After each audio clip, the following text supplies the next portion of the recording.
সম্মানিত সহসাংগঠনিক সম্পাদক, আমাদের জেলা বিএনপি সম্মানিত সভাপতি জনাব শরীফুল আলম উপস্থিত হবেন। প্রধান অতিথি বীর মুক্তিযোদ্ধা জনাব অ্যাডভোকেট ফজলুর রহমান স্যার। আমরা আজকের এই জনসভা, এই জনসমুদ্রে আমরা আমাদের মাঝে উপস্থিত হয়েছে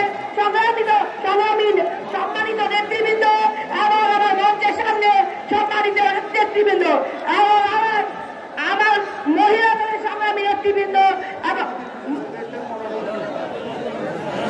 একটা বিশাল মিছিল এসেছে জাতীয়তাবাদী মৎস্য দলে রফিকা এবং শ্যামল রায়ের নেতৃত্বে। আমরা করতালির মধ্যে হাততালি দিব, করতালির মধ্যে আমরা গ্রহণ করে নিব।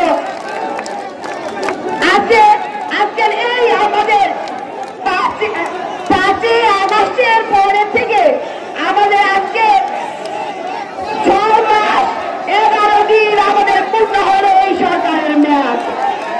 আমাদের এই সরকারের মেয়াদ 6 মাস 11 দিন পূর্ণ হলো, কিন্তু আমরা আমাদের ঐক্য, আমাদের সামনে আমরা ধরে রাখবো। আমরা কোন অবস্থাতেই ব্রিটিশ হাসিনাকে এই আমাদের ঐক্যের মধ্যে বাধা ধরাতে দিব না। বহু সংগ্রাম, বহু রক্ত, বহু হত্যা, এর বিনিময়ে আমরা পেয়েছি এই স্বাধীনতা। আজকে এই স্বাধীনতাকে আমরা ধরে রাখতে হলে, স্বাধীনতা যেভাবে আমরা অর্জন করেছি এটাকে ধরে রাখতে হবে আমাদের ঐক্যের মাধ্যমে। আর আমরা এই সরকারকে বলতে চাই, অবিলম্বে আমাদের নির্বাচন দিন, নির্বাচনের মাধ্যমে আমাদের হাতকে শক্তিশালী করো। আমরা নির্বাচনের সংস্কার হবে, সংস্কার করবে, দ্রুত নির্বাচন দিবে। আর এই হাসিনা সরকার, ব্রিটিশ হাসিনা আমাদেরকে বারবার উনি হুমকি দিয়ে হাসছেন আর বলছেন ওদের মধ্যে আমরা লাগিয়ে দিয়েছি, আবার আসবে আমরা ফিরে। বিএনপি আমাদের ডাকবে নির্বাচনের জন্য। আরে আপনি 70 বছর আপনারা কি করেছেন? আপনারা 70 বছর প্রত্যেকটা সেক্টর ধ্বংস করেছেন। আপনারা 70 বছর এমন কোন সেক্টর নেই যে সেক্টরে আপনাদের বেশি দূষণেরা নেই।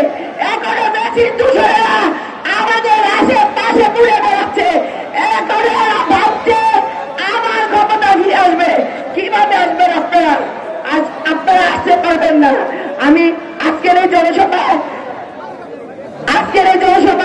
সবাইকে ধন্যবাদ জানাচ্ছি। ধন্যবাদ সকলকে। আসসালামু আলাইকুম। কার্যক্রম দিনের দেশে, আজকের দিনে বাংলাদেশে শহীদ জিয়া, খালেদা জিয়া জিন্দাবাদ, জিন্দাবাদ, জিন্দাবাদ।